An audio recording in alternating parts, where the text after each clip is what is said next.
Hey guys, welcome to another episode. Anyways, I was just doing a camera test on this new phone that I got. I got an S9, so I wanted to see what the video quality would be like just doing it off of my phone on the camera. But anyways, I took my triple tree apart. I got it off there. As you can see, this is all laying up under here covered and everything's protected. But so I took the triple tree off.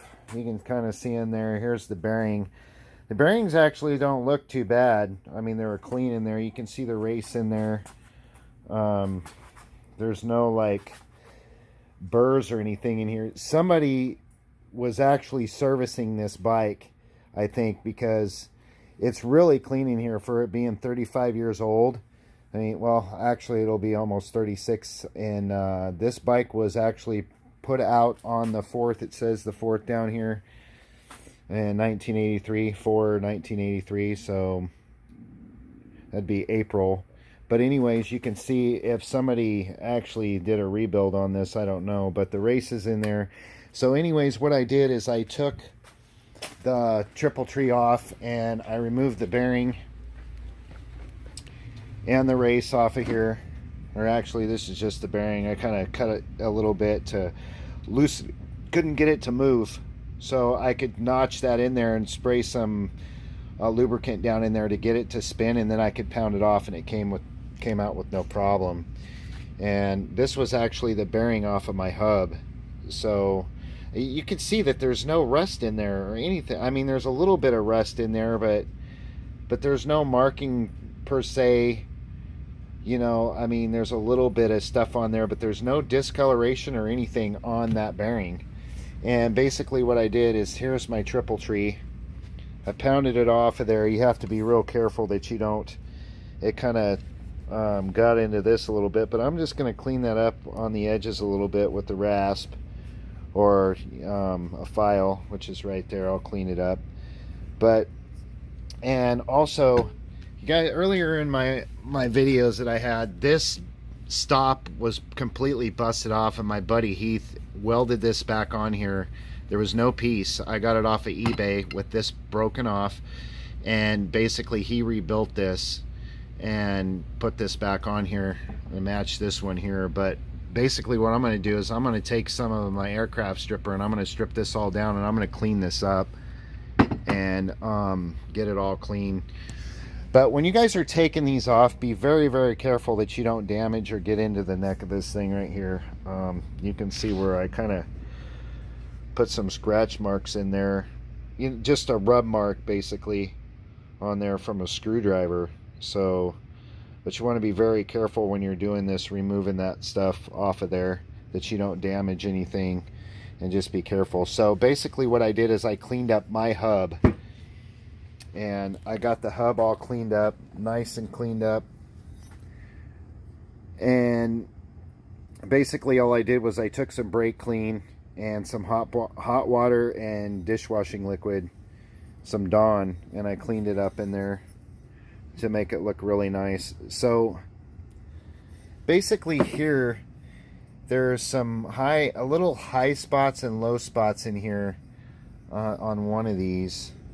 I mean, you can see where it was like shining it up and rubbing it here. So here's the high spot and low spot, I think, on this one.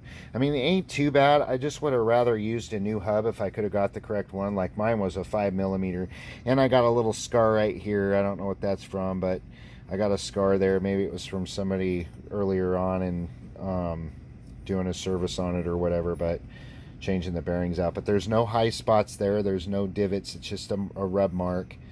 But anyway, for being 35 years old, just like the bearings on there, this thing is actually in really good shape.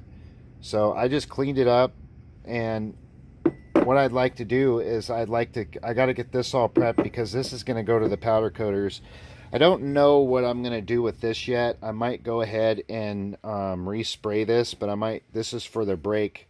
This actually holds, the brake goes to the swing arm. So this is actually a torque arm for the brake, and it attaches to the swing arm. So what I'd like to do is I'd like to either have this powder coated, or I haven't made up my mind. I might spray this in a gold, and then put some clear coat over it and just see if I can get it to stay. The same with this. I got to respray this. I want to spray this in the gold color too.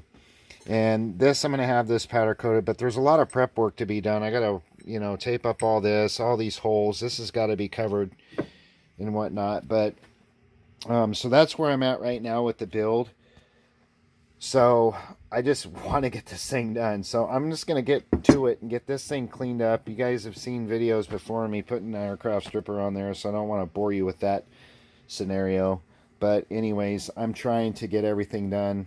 You guys seen my shock rebuild? Oh, I wanted to actually show you guys of what my swing arm actually turned out like, because I don't think that I showed you guys the end results of that. So basically, let me show you real quick. Okay, so this is the end results of the swing arm. I actually got this all done. Like I said, I am not polishing this thing. This is finished. This just needed to be cleaned real well. And yeah, this is going to the powder coater. So oops. But basically, I got it real nice and cleaned up. I got all the welds cleaned up real good in there. And this is what it turned out like. You can see down there. And down there. So, but basically, that was the end results of this. So this was all done. So that can go to the powder coater. I thought it turned out really nice. I mean, for, you know, getting all the pit marks out of it. And this thing could be polished, but I don't want it polished. I don't want anything. I don't think I'm going to have anything chrome per se on the bike. I mean, I might have, like I said, just the top of the valve covers, polished aluminum, and then the bottom bowls on the carburetors. But basically, that's what all I'm going to have on there as far as shiny parts. So anyways, I appreciate you guys watching my videos and supporting my channel, like I always say, and hopefully I get more subscribers soon. I'm at 65, and you guys are awesome. Thank you very much. And anyways, give me a subscriber, a like. I appreciate it. And you guys have a good evening, and we're going to be doing another video soon. I'm sorry I'm not doing a on hands where I'm showing what I'm doing like I did with the shocks last time. I like to mix the videos up a little bit, and basically I try to get the work done because I have a very short time limit, and so I work really long hours at my job. So my 2 days off, I have to, you know, really utilize what I'm doing when I have my 2 days off. I have stuff to do around the house, and, you know, but there's always something going on. And it was snowing real bad, and I didn't have a chance to go outside and really do anything. And it's supposed to be dry the next 3 or 4 days and then snow again. So, and I'm hoping that it don't, because I got to drive in this stuff for work, and I'm talking an 18-wheeler, so I drive a semi. But I don't want to be out in it. I've seen enough of it to last me a lifetime out on the East Coast and the Midwest. So, but anyways, I'm going to end this video, guys. You guys have a good evening, and if you're out there riding your bikes, please wear your gear and ride safe. Thanks for watching.